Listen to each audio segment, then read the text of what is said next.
let's go ahead and dive into that. Everybody sees what you're doing. No. You're trying to weasel your way out of it. You chose it.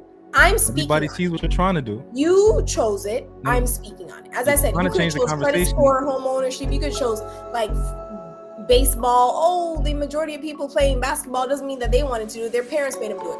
You could have chose anything else. You chose with underage children. So let's go ahead and do that. Can I just say something that True was speaking to about the custodial parenting and divorce rates and stuff like that? The only reason I know a little bit about this is because when we had, our show previously, we discussed this. So, but speaking to what you were saying, in rebuttal to what Pretty was talking about the majority of court cases being settled outside actually going to court. But there was a study, it was a study that was done for that was over 2,000 men.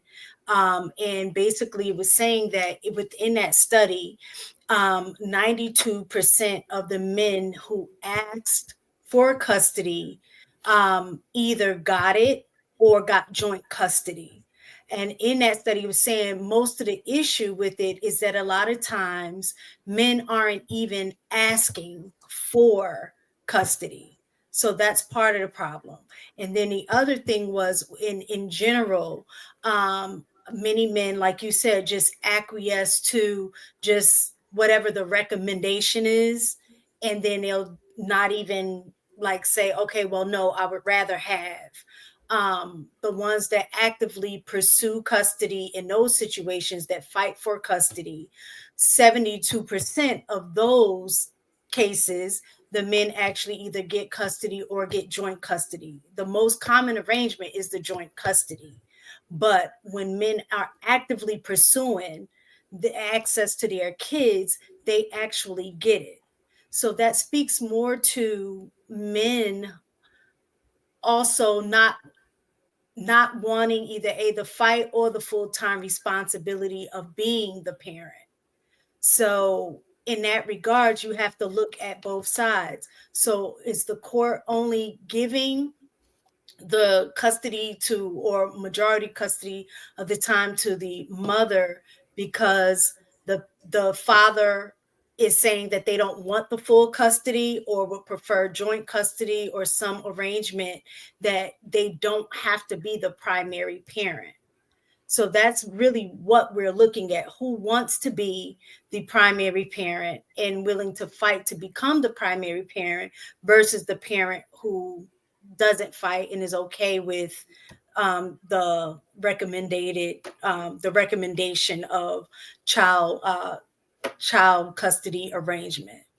So I just wanted to bring that up because I just remember that from when we did our show previously, because we kind of researched the topic so we can have a deeper discussion about it.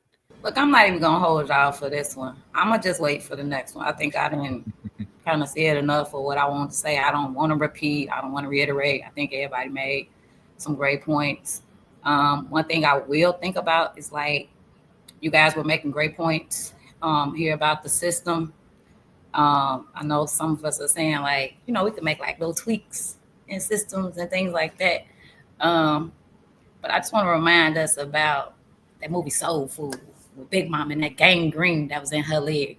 And the reason why I say that is a lot of these systems that we're under, whether it's racial, it's sexist, it's capitalist, whatever it is, it's like gangrene that's in the system. There is no just, we're just going to work on one little space. It has to be cut out. It has to be eradicated. It got to be demolished.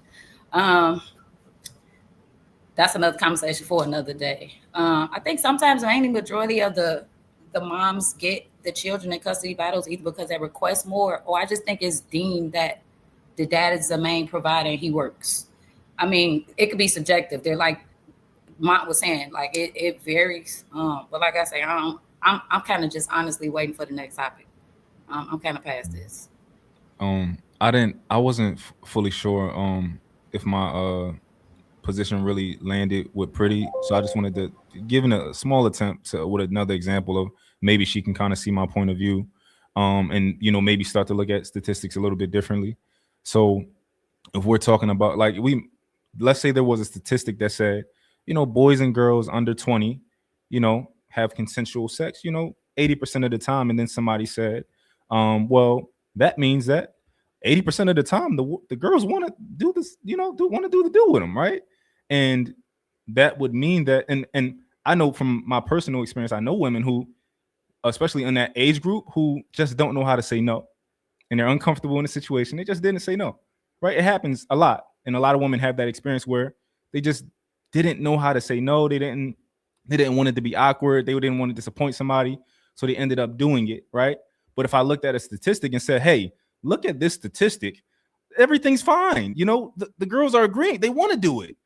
I think that's what happens when we ignore context. We ignore what people are saying, and we don't do the research. We just stop at the number, and then we just make a statement based on the number, if that makes sense. Are you equating no like, I answered it and essay no. to parenthood and custody? No, I said no. Okay. Yeah. Bo, did you understand what I was trying to say just then? No, clearly not, because what my impression was. No, that I was asking Bo. I was asking, I'm sorry. Bo, did you understand that? The point I was trying to make? I have to be honest. I checked out a little bit. Oh, gotcha. I was just making the point of the statistics. Like when we look at statistics and we stop there, and then I'm gonna just make it real quick. I was saying an example of, okay, if we looked at numbers and it said 80% of boys and girls under 20 are going into consensual sex together, right? And they're both agreeing that they want to do it, right? But if you ask women, a lot of them are saying, we may have done it together, but I didn't really want to. I didn't know how to say no. I was uncomfortable. I didn't want things to get awkward for so many different reasons that girls are doing, especially at a young age, and they don't learn yet until they get a little bit older. There's a lot of reasons. But if we just looked at the numbers and it said, oh, they're agreeing in a consensual sex, nothing's wrong, everything's fine, right?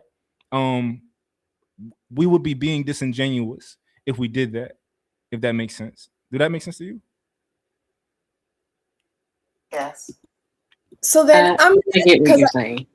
My impression then is exactly correct. You are equating those two things. You just didn't want me to say it. I disagree with you. That is what's being equated. Yeah, You're saying that essentially the assumption that men agree to the woman taking custody is the same as assuming that because the stats say that 80% of people under the age of 20 years old are having consensual sex, it means that the women agree. Where when we would talk to the women, they would say that they did not agree, i.e., it was unconsensual. So what about what I'm saying? Like that's unconsensual sex would be grape. Like what are we like? This is I don't like the tiptoeing around what it is that you're the one who brought. You're going down the wrong direction. You could have chosen credit score. You could have chosen anything else. You chose under the age of 20 and consensual sex. That's what you chose. So because you chose that, let's go ahead and dive into that. Everybody sees what you're doing. No. You're trying to weasel your way out of it. You chose it. I'm speaking. Everybody sees what you're trying to do. You chose it. No, I'm speaking on it. As I said, you could have chose credit score, home ownership. You could have chose like baseball. Oh, the majority of people playing basketball doesn't mean that they wanted to do it. Their parents made them do it. You could have chose anything else. You chose sex with underage children. So let's go ahead and do that. If we're going to compare those two things, then I would say that there would have to be a correlative of a survey with the women and then a survey with the men, to where the men who have agreed to custody have come out in droves and have said, yes, I agreed to this, but it was under coercion. I was coerced into doing this. I did not want to do it. I was forced, society, the woman, whatever. And then the women also came out with something equal. If that did not happen, Monty, I'm sorry, you're creating an awful. It didn't happen the other way either. No, but you added that context both times. You're Monty, going down the wrong direction. You're interrupting me because you're triggered. No, I'm only interrupting. Point of information. You created that context in the stat Point of information. I brought up earlier. You're misinterpreting. I did no context. You added the context to say because they agreed to custody does not mean they wanted to. They could have been a situation where they felt like they were forced, and this and this, and you added that context. And then you now also brought in the example of couples under the age of 20 having sex and deciding that it was not consensual on both sides. You brought both of those things in. And now you're acting as though I'm trying to create something. No, sir. I'm speaking on what you're speaking on, and you're getting triggered because I'm drawing a line. You lied. No, I didn't. How did I lie? I never spoke on unconsensual. I never spoke on consensual. We spoke to those women. They would have said it wasn't consensual. No, I never said that. Go back and you'll find that you're a liar. If you would like to bet me money, we can bet money right now. Yes, let's bet money. Let's bet money. How much? Why don't y'all just re-ask the question and clarify? Let's go ahead and do it. No, I'll tell you exactly what I said. I never said that the woman said it was. No, we don't have to. I never said that the woman said it was unconsensual. I said that they said they didn't know how to say no. That's different than non-consensual. They said yes because they thought it would be awkward. I said that they truly just didn't want to, but they didn't know how to say no. They thought it would be awkward. They didn't want the guy to not like them. Those are the things that I said. So you're going to owe me $5,000, and I don't expect you to pay me. I don't think that would be unconsensual. That's not unconsensual. If I say yes, but I don't want, but I really don't want to do it, that's not unconsensual. That's me not wanting to do something that I agreed to. That's me not knowing how to say. My point was I never said unconsensual. That was the bet. I never said unconsensual. That would be unconsensual. That's so you stated it.